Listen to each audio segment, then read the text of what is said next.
and I think Chris Berman will be head security guard. But first, his 2-minute drill.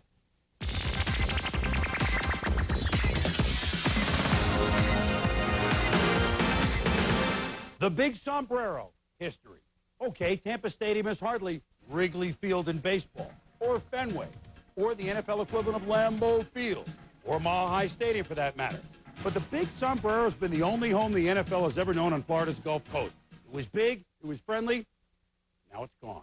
Perhaps you saw it on NFL primetime last Sunday, amidst the finish of the Tampa Bay Mutiny soccer game against the Metro Stars, with a field full of folks wearing, well, what else? Sombreros. A 10-year-old girl got picked to pull the switch and shut off the lights forever.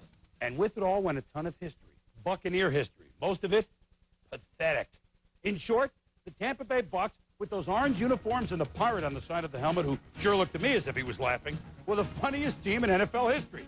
They came into the league in 1976, played 26 games over almost 2 full seasons, lost every one of them. The best coach quote ever came from John McKay. When asked about his team's execution one game, he replied, "I'm in favor of it." But from the ashes came a team that actually hosted the 79 NFC title game and lost by a mere 9-0. It was almost the Bucs, not the Rams, who played the Steelers in Super Bowl 14.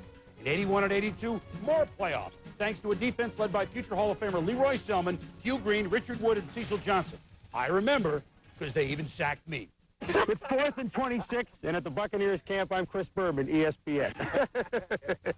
They had a quarterback with a rifle arm and a big heart, Doug Williams. I know, because I was once one of his receivers. Ready! Hot, hot!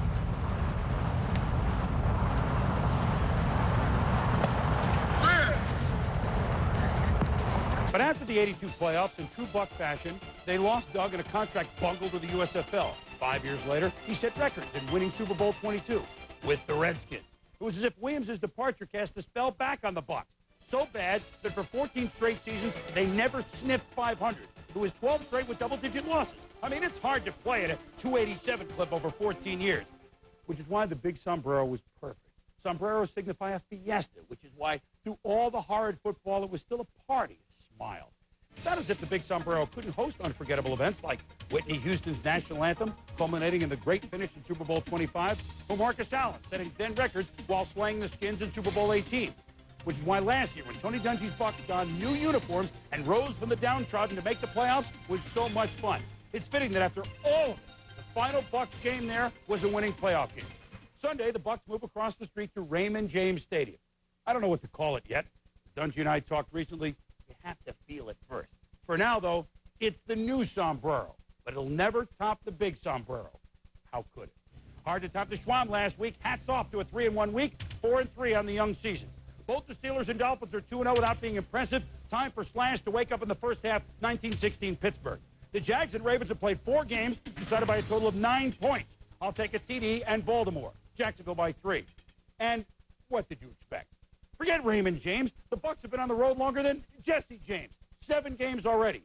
Welcome home. Warren Sapp plays with his helmet on. The Bucs use their heads and beat the Bears 24-10.